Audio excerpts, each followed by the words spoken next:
حکیم لقمان رحمۃ اللہ علیہ فرماتے ہیں، اس بندے کے پاس بیٹھا کرو جس کا دیکھنا تمہیں خدا کی یاد دلائے اور اس کی ہیبت تمہارے دل میں مقیم ہو جائے۔ وہ تمہیں زبان فعل سے نصیحت کرے، نہ کہ گفتار سے۔ تقویٰ ہمیشہ دور ہو جاتا ہے اس سے جو تمہیں اللہ سے دور کر دیتا ہے۔ جو کچھ گزر گیا اس پر حسرت نہ کرو اور جو آنے والا ہے اس کا اندیشہ مت کرو۔ تجارت سے حلال روزی پیدا کرنا بہت بڑا اجر و ثواب ہے۔ اصل مومن وہ ہے جو محنت سے کماتا ہے۔ جس نے حرام کا ایک لقمہ بھی کھایا اس کی کوئی بھی عبادت قابل قبول نہیں ہوگی۔ انسان جتنا زیادہ سمجھدار ہوگا اتنا ہی زیادہ اللہ کو پہچانے گا اور جلد ہی منزل مقصود پر پہنچ جائے گا۔ جو بھی موجودہ وقت کی قدر و قیمت کی حفاظت کرے گا اس کو دنیا میں کوئی مار نہیں دے سکے گا، اور جو گزر گیا اس کو بھول جاؤ۔ ایمان اور توکل یہ ہے کہ اپنی روٹی کھاؤ، اکرام دل سے چھوٹا لقمہ ڈال کر چبھاؤ، اور یاد رکھو کہ جو کچھ تمہارا ہے وہ تم سے کم نہیں ہوگا۔ غفلت اور پتھر دل جس کے پاس ہوں، ایسے بندے جیسا شخص سخت اور کوئی نہیں، یعنی غافل اور سخت دل ان کی وجہ سے بلا کے جال میں بآسانی پھنس جاتا ہے۔ اگر حق تعالیٰ نے تمہیں گفتار اور کردار دونوں عنایت کیے ہوئے ہیں تو یہ بہت بڑی سعادت ہے۔ اگر صرف کردار ہو تو وہ لعنت ہے۔ جو اپنے کو عاجز اور گوار سمجھ کر سلوک کرتا ہے خدا اسے رفیع القدر بناتا ہے، اور جو اپنے کو معزز جانتا ہے اللہ اسے دنیا میں خوار کر دیتا ہے۔ دنیا میں جنت اور دوزخ ہے، جنت عافیت ہے اور دوزخ بلا۔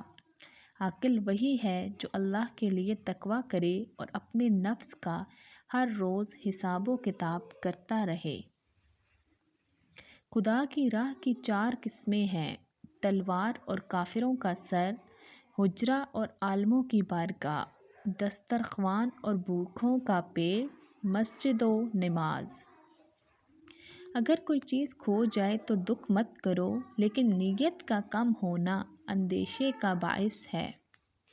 سب سے بڑی خصلت کبر کو پسند کرنا ہے اور اختیار داری کی خواہش ہے، کیونکہ کبر اس کو زیب دیتا ہے جو بے عیب ہو، اور اختیار اس کے لیے موزوں ہے جس کا علم بے جہل ہو۔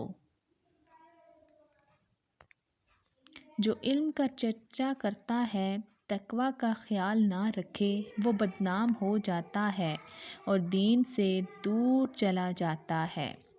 خواہش اندھا شریک ہے اور حیرت کے وقت مضبوط رہنا توفیق الہی ہے۔ فکر کو اڑانے والی چیز یقین ہے، جھوٹ کا انجام برا ہے اور سچائی میں سلامتی ہے۔ تصوف کی معراج یہ ہے کہ اللہ تعالیٰ انسان کی خودی کو اس سے زائل کر دے اور وہ اپنے میں فنا کر کے زندہ باقی کر دے۔ بری تقدیر اور بدبختی اللہ تعالیٰ کے دشمنوں کے لیے ہوتی ہے، اور نیک بختی اور حسن توفیق مولا کریم کے اولیاء کے لیے ہوتی ہے۔ تقویٰ کے ساتھ کوئی عمل قلیل نہیں ہوتا، اور جو عمل قبولیت کو پہنچ جائے وہ قلیل کیسے ہو سکتا ہے؟ اللہ کی رحمت تیرے گناہوں سے زیادہ عظیم ہے، اور اللہ تعالیٰ کی رحمت سے تیری مایوسی تیرے گناہوں سے بھی زیادہ ہے۔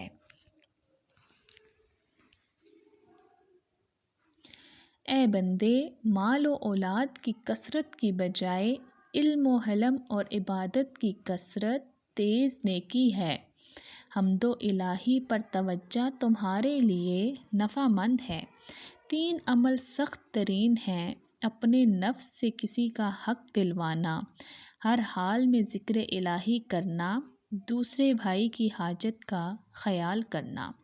اے اللہ کے بندو، عبرتوں کے ساتھ نصیحت پکڑو، اہل دنیا کی بجائے اہل آخرت بنو، کیونکہ آج عمل ہے اور حساب نہیں، کل حساب ہوگا اور عمل نہیں ہوگا۔ اے بندے، دنیا پیٹھ پھیر چکی ہے اور آخرت کے لیے متوجہ ہو چکی ہے۔ ہر ایک کے اپنے اپنے بیٹے ہیں۔ صبر کی حیثیت ایمان کے سامنے بقیہ جسم کے سامنے سر کی مانند ہے۔ غیر صابر کا ایمان غیر کامل ہے۔ لوگوں کو رحمت الہی سے مایوس نہ کرنے والا، ان کو عذاب الہی سے ڈرانے والا، گناہوں سے اجتناب کی دعوت دینے والا ہی حقیقت میں اللہ کا پسندیدہ بندہ ہوتا ہے۔ موت اس وقت تک تمہارے دروازے پر دستک دیتی رہے گی جب تک تم میں سے کوئی ایک باقی ہے۔ تم سب نے فنا ہو جانا ہے۔ اے لوگو، علم کے سرچشمے، سحر کے چراغ، وہ بوسیدہ لباس اور پاکیزہ دل والے بن جاؤ۔ اس کی برکت سے آسمانوں میں تمہارے تذکرے ہوں گے۔ مطلب 4 چیزوں سے ہے: آنکھ، زبان جو مناسب نہیں، آنکھ سے وہ مت دیکھ جو مناسب نہیں، دل کو خیانت سے اور مسلمانوں پر کبر سے دور رکھ، دماغ میں خواہشات کو ملحوظ رکھ کر کسی سے کچھ مت چاہو، زبان کو بری بات کہنے سے ہمیشہ باز رکھو۔ دانت کو کیڑا لگ جائے تو منہ میں ناریل کا پانی اور لیموں کا پانی ڈال کر گھماؤ، دانت کا کیڑا ختم ہو جائے گا۔ جنت کا شائق شہوت سے دور رہتا ہے اور دوزخ سے خائف حرام کھانے سے بچا رہتا ہے۔ موت کا منتظر خیرات کی طرف جلدی کرنے والا ہوتا ہے۔ صبر کرنا تنگی میں کشائش کا انتظار کرنا ہے اور دل و زبان پر شکایت نہ کرنا ہے۔ وفا کے دنوں میں بے وفائی کا ذکر کرنا بے وفائی کرنے کے مترادف ہے۔ توبہ کیے بغیر عبادت درست نہیں۔ بہت سے ایسے گناہ بھی ہیں جن کی وجہ سے بندہ اللہ کے قریب ہو جاتا ہے، اور بہت سی ایسی عبادتیں ہیں جن کی وجہ سے بندہ اللہ سے دور ہو جاتا ہے، کیونکہ متی و مغرور گنہگار ہوتا ہے اور گنہگار خادم متی ہوتا ہے۔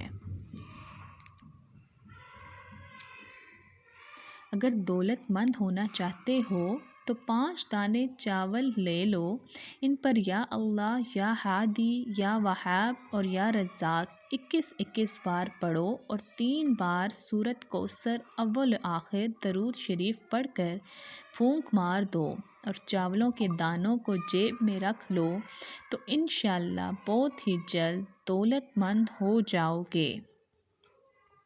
خدا تعالیٰ نے مومن کے دل میں زیادہ عزیز اور کوئی چیز نہیں بنائی، کیونکہ علم و معرفت سے زیادہ عزیز اور کوئی چیز نہیں، اور وہ دل میں موجود ہوتی ہے۔ جو شخص اپنے نفس کا معزز ہوا اور مالک ہوا، وہ دوسروں کا بھی مالک ہوا۔ جو مالدار ہے اس کے لیے تواضع سے بہتر اور کوئی شے نہیں، اور نادار کے لیے یہ ہے کہ حق کے تعالیٰ سے اجر و ثواب کی امید نہ چھوڑے، اسی پر بھروسہ کرے اور مالداروں سے استثناء کرے، بلکہ اس کے ساتھ کبر سے پیش آئے۔ 2 پھل ایسے ہیں جس کو کھانے سے عورت 70 سال تک جوان نظر آئے گی، ایک الائچی اور دوسرا خربوزہ۔ جس انسان میں مروت نہ ہو اس کے کام اس کا دین بھی نہیں آتا۔ تقویٰ یہ ہے کہ قیامت کے دن کوئی تمہارا گریبان نہ پکڑے، اور مروت یہ ہے کہ تم کسی کا گریبان نہ پکڑو۔ جزاک اللہ۔